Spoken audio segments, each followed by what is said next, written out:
할렐루야. 오늘은 원료 말씀 시간입니다. 열왕기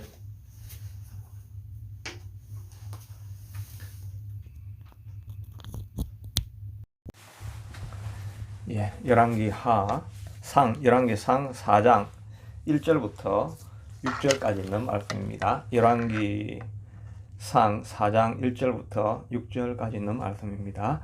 솔로몬 왕이 온 이스라엘의 왕이 되었고 그의 신하들은 이러하니라. 사독의 아들 아사랴는 제사장이요 시사의 아들 엘리호렙과 아히야는 서기관이요 아힐룻의 아들 여호사밧은 사관이요 여호야다의 아들 브나야는 군사령관이요 사독과 아비아달은 제사장이요 나단의 아들 아사랴는 지방 관장의 두령이요 나단의 아들 사붓은 제사장이니 왕의 벗이요 아이살은 국내 대신이요 압다의 아들 아도니람은 노동 감독관이더라.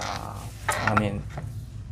오늘 본문의 말씀을 통해서 지혜는 군사를 이긴다라는 제목으로 은혜를 나누기를 원합니다. 오늘 본문에 읽었는데 좀 복잡한 이름들이 많이 나오죠.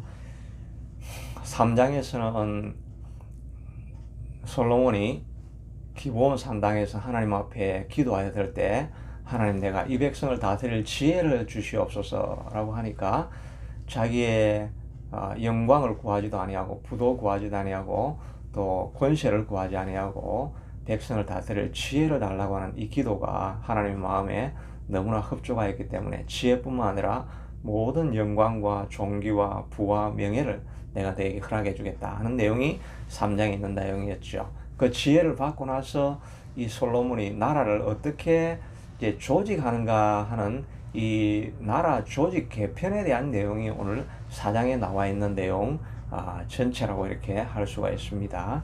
그래서 오늘은 이 지혜, 하나님으로부터 지혜를 받은 솔로몬이 나라를 어떻게 조직하는가 하는 것을 살펴보면서 지혜받은 사람의 삶을 통해서 우리의 삶도 지혜롭게 조직할 수 있는 그런 은혜가 있게 되기를 바랍니다.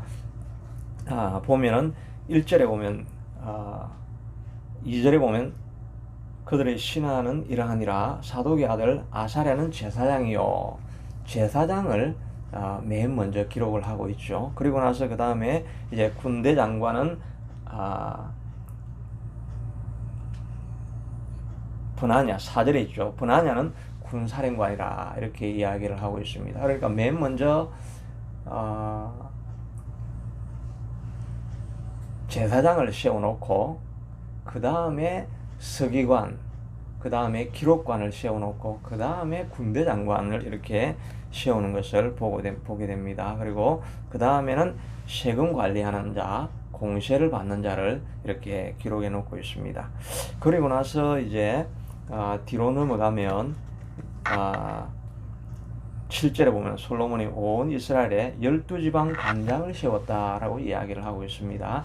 그 다음에 각 12지파에, 그러니까 이 지금 방금 지은 것은 중앙 관리 조직에 대해서 이렇게 기록을 해놓고 있는 것이고, 그 다음에는 이제 각 12지파를 어떻게 다스렸는가 할 때 12지파에 이제 솔로몬의 사위 되는 사람을 세우기도 하고, 그 다음에 자기가 잘 아는 유력한 사람을 각 12지파의 장관으로 세우게 되어집니다. 이것은 다윗 시대하고는 아주 많이 달라졌죠.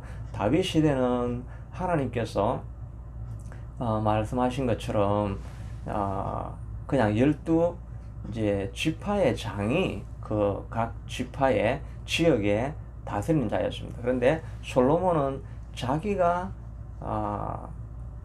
잘 아는 사람, 또 자기 중앙 관료에서부터 자기가 잘 아는 사람을 각 지파로 보내가지고 거기에서 나라를 다스리게 한다는 그런 내용입니다. 그리고 나서 이제 다른 데 보면 이 솔로몬이 이제 외교에 대해서 어떻게 했는가 하는 내용을 다루고 있는데요. 이제 외교에서 각 지역에 있던 사람들이 다 이제 블레셋을 포함해가지고 애굽 경계선까지 있는 모든 사람들이 모든 나라가 자기에게 조공을 바칠 수 있게 되도록 그러니까 그 권력이 얼마나 강했으면 블레셋도 그에게 조공을 바치고, 또 애굽 경계선이니까 애굽에서도 와서 조공을 바치고, 이럴 만큼 솔로몬이 외교 정책을 잘 함으로 말미암아 나라가 엄청나게 부강하게 되어졌다 하는 그런 내용들을 다 담고 있습니다. 그리고 이제 7장 7절 이후에 이렇게 보면 그 각 지파에서 바쳐온 곡물들이 어떻게 그 성을 다스리고 그 예루살렘에 필요한, 성에 필요한 모든 것을 이렇게 보조할 수 있었는가 하는 것을 이렇게 보여주게 됩니다. 이 각 솔로몬이 다스리는 이 내용을 살펴보면서 우리가 배워야 할 수 있는 지혜가 무엇인가 하는 것을 살펴보면, 첫째는 그런 예배를 최우선시하는 그런 통치기관을 만들었다 하는 것을 알 수가 있습니다. 앞에서 말한 것처럼 2절에 보면 그는 관료를 설명하기 전에 맨 먼저 2절에는 사독의 아들이 제사장이었다라는 이야기를 제일 먼저 기록하고 있지 않습니까? 그만큼 제사 드리는 사람, 예배하는 사람이 군대 장관보다 더 위에 있다는 것을 알 수가 있죠. 다윗은 자기 조직을 설명할 때 항상 군대 장관은 누구였더라, 그 다음에 밑에 제사장으로 사독과 아비아달이 있었다, 이렇게 순서를 바꾸어 놓고 있는 것을 봅니다. 그런데 솔로몬은 제사장을 최우위에 있는 관직으로 이렇게 보고 있죠. 그러니까 예배를 최우선시하고 있는 모습을 보게 되는 것입니다. 솔로몬도 왕이 되고 나서 맨 먼저 한 일은 기브온 산당에 가서 예배를 드리는데, 그것도 1000번째 소를 1000마리나 한 번에 드리는 이런 놀라운 헌신의 예배를 그의 왕의 통치의 첫 시작 기점으로 삼고 있는 것을 보게 되죠. 그러니까 그의 통치는 바로 예배에서부터 시작한다는 것을 알 수가 있습니다. 가장 지혜는 바로 예배에서 나오는 것입니다. 그래서 우리가 잘 알고 있는 표현이 있죠. 지혜의 근본은 여호와를 경외하는 것이라고 말하고 있지 않습니까? 하나님을 경외하는 데서 모든 지혜가 나오게 되는 것입니다. 그러니까 예배가 우리의 삶의 모든 생활에서 가장 중요한 시점이 되어야 되고 중심이 되어야 한다는 것입니다. 그저 남는 시간 쪼개어가지고 내 편할 때 예배드리고, 이런 식의 예배를 경시하고 멸시하는 태도를 가지고는 그의 삶이 아무리 수고해도 열매를 맺을 수 없다는 것을 알 수가 있는 것이지요. 예배를 가장 정신이 맑을 때, 또 정해진 우리 예배 시간에, 이 예배 시간을 정해놓고 내 삶보다는 예배를 최우선시하면서 정한 시간에는 반드시 예배를 드린다는 이런 마음으로 이제 예배 생활을 하는 것이 정말 필요한 것이지요. 그저 내 남는 시간에 이제 동영상 시간 날 때 동영상 틀어서 내 편할 시간에 예배, 내가 기뻐하는 대로 예배를 드리겠다. 그것도 아주, 예배하는 것은 아주 귀한 일이라고 할 수가 있을 것입니다. 그러나 우리가 정말 솔로몬이 받은 지혜에 의하면 예배를 최우선시하는 모습을 볼 수가 있지요. 다른 어떤 것보다 예배를 가장 먼저 앞세우고 나아가면, 그리고 1000번째 예배를 헌물을 드리며 이렇게 나아갈 때 우리가 너무 많은 것을 예배에 드린다 이런 생각을 할 수 있는데, 그런데 결국은 일하시는 이는 하나님이시기 때문에 예배하는 자를 하나님이 기뻐하시고 축복하시기로 결정하시면 하나님께서 다른 모든 것은 돌보아 주시는 것입니다. 먼저 그 나라와 그 의를 구하면 하나님께서 너희 모든 필요를 채우시리라고 말씀하지 않습니까? 시편 127편에도 여호와께서 집을 세우지 아니하면 세우는 자의 수고가 헛것이고, 여호와께서 그 성을 지키지 아니하면 파수꾼의 경성함이, 아침에 일찍까지 밤새도록 보초를 쓰면서 수고하고 있는 그 수고가 허사로다.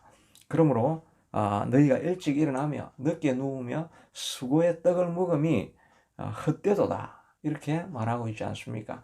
하나님의 최우선순위로 삼고 예배에 온 마음과 온 힘을 기울이고 있을 때 그렇게 할 때 이 솔로몬의 나라가 얼마나 왕성해졌습니까? 애굽도 블레셋도 모든 싸움을 멈추고 그에게 무릎 꿇고 조공을 바치는 나라가 되어진 것입니다. 그 시작은 바로 예배에서부터 나오는 것을 알 수가 있지요. 우리는 짜투리 시간을 예배로 드려서는 아니 됩니다. 우리의 삶의 가장 소중한 시간, 우리의 삶의 가장 중요한 것을 드려서 하나님 앞에 예배할 때 그 예배를 하나님께서 기뻐하시고 받아주시는 줄로 믿습니다. 둘째는 이 솔로몬의 통치 방식은 중앙 집권 방식으로 이제 바꾸어 버렸다 하는 것입니다. 7절에 보면 솔로몬이 온 이스라엘의 12지방 관장을 두매 그 사람들이 왕과 왕실을 위하여 양식을 공급하되 1년에 한 달씩 양식을 공급하였으니, 앞서 이야기한 것처럼 솔로몬의 때까지는 또 다윗의 때까지는, 그리고 사울의 때, 그리고 요수아의 때까지는 모든 지파들이 그냥 자기 지파, 종족, 이 트라이브 중심으로 해가지고 각 지역을 할당받아가지고 거기에서 인구가 많든 적든 자기가 할당받은 그 지역에서 분권을 했습니다. 자기 지방 자치 중심으로 이렇게 한 것이죠. 그래서 지파의 장이 그 지역을 다스릴 수 있게 이렇게 해놓았기 때문에 분권이 되어 있었고, 이제 그 각 지파의 독립성이 아주 강했다고 할 수가 있습니다. 그런데 솔로몬은 이것을 다 개편을 해버렸습니다. 세금을 받는 방식을 중심으로 해서 인구 밀도에 따라서 인구에 비례해서 그 지역을 분할하고, 그리고 그 지역의 대표는 누가 대표가 되느냐니까 솔로몬이 예루살렘에서 자기와 잘 아는 사람, 자기의 신하들 또는 자기와 딸과 결혼한 사위들, 이런 모든 자기가 중심으로 하고 있는 이런 사람들을 다 파송을 해서 이렇게 왕으로 삼은 것이지요. 마치 왕이 로마 왕이 이스라엘을 다스릴 때 총독과 분봉왕을 세우지 않습니까? 이 분봉왕은 다 로마에 가서 그 로마 엠퍼러 그 황제에게 관을 받아서 이렇게 파송되어서 온 사람이지요. 빌라도도 바로 그런 총독이었습니다.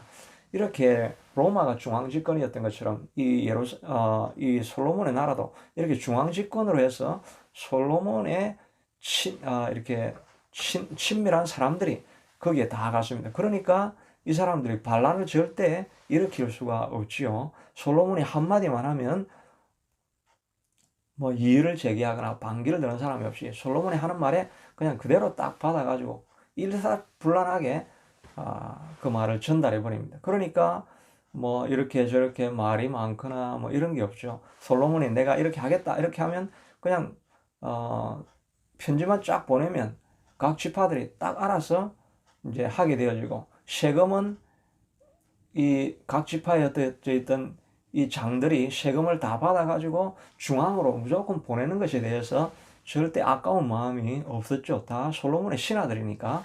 그래가지고 재물을 보내고 하니까 이 예루살렘에는 모든 재물이 뭐 부와 귀가 넘쳐나게 되죠.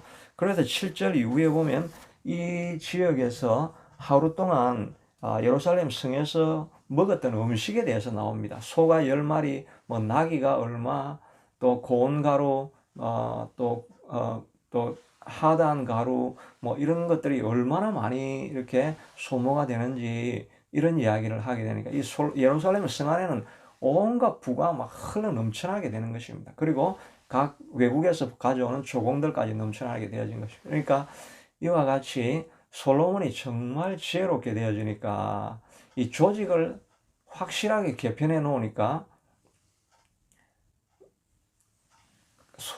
예루살렘 안으로는 엄청난 부가 모여지는 중앙집권식 나라를 통치하게 되어진 것입니다. 그전까지는 이런 일이 없었죠. 바로 솔로몬이 하나님으로부터 지혜를 받으니까 이런 세상적인 지혜는 정말 충만하게 넘쳐난다는 것을 알 수가 있습니다. 이제 다윗은 이 다른 지파들하고 다윗은 정말 무장이었죠. 아주 군사력이 뛰어난 탁월한 전쟁 전략가였습니다. 그런데 다윗이 있을 동안에는 블레셋과는 끊임없는 전쟁이 있었습니다. 그리고 애굽은 뭐 정말 애굽이 뭐라고 하면은 그 대적을 할 수 없을 그런 상황이었죠. 그런데 솔로몬이 통치할 때는 블레셋이 한 번도 싸움을 걸어오지 않습니다. 무릎을 꿇고 조공을 바치는 나라가 되어져 버렸죠. 이와 같이 하나님의 주시는 지혜가 얼마나 놀라운 일을 하는가 하는 것을 우리가 알 수가 있는 것입니다.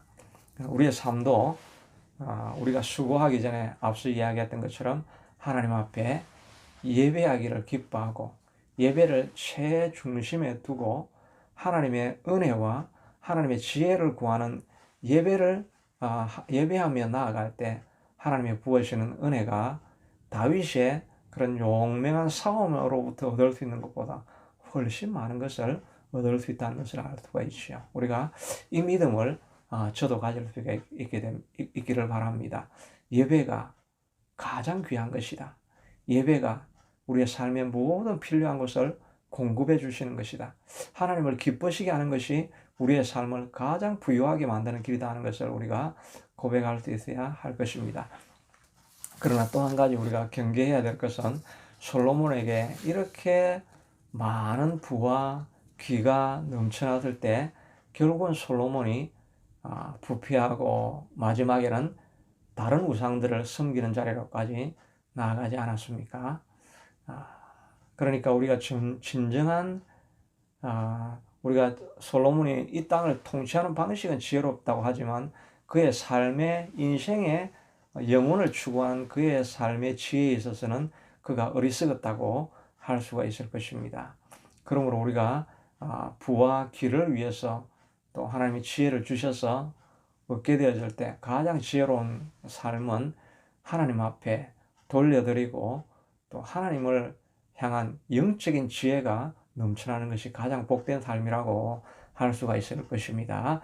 여하튼 오늘 이 본문을 통해서 우리가 배울 수 있는 것은 한 나라를 통치해갈 때 솔로몬이 예배를 최우선시했더니 그에게 필요한 모든 지혜와 자원과 재물과 또 적들이 무릎 꿇는 역사가 일어났던 것을 우리가 볼 수가 있습니다.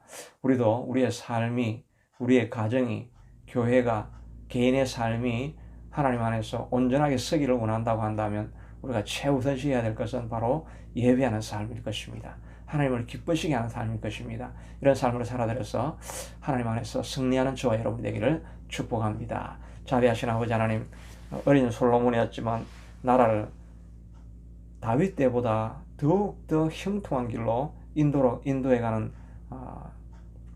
가장 풍요로운 평화로운 나라를 이루어갔던 사람이 솔로몬입니다. 그 모든 것이 그의 예배에서부터 시작되어진 것을 알고 하나님을 경외하는데 예배의 일천번제를 우리가 드리며 나아가는 것을 아까워하지 말게 하시고 그것이 우리가 복되는 최선의 길인 것인 줄로 알고 예배에 온 마음을 다하고 살아가는 우리가 될 수 있게 축복하여 주옵소서. 예수님 이름으로 기도드리옵나이다. 오늘도 승리하시는 주가 되기를 축복합니다.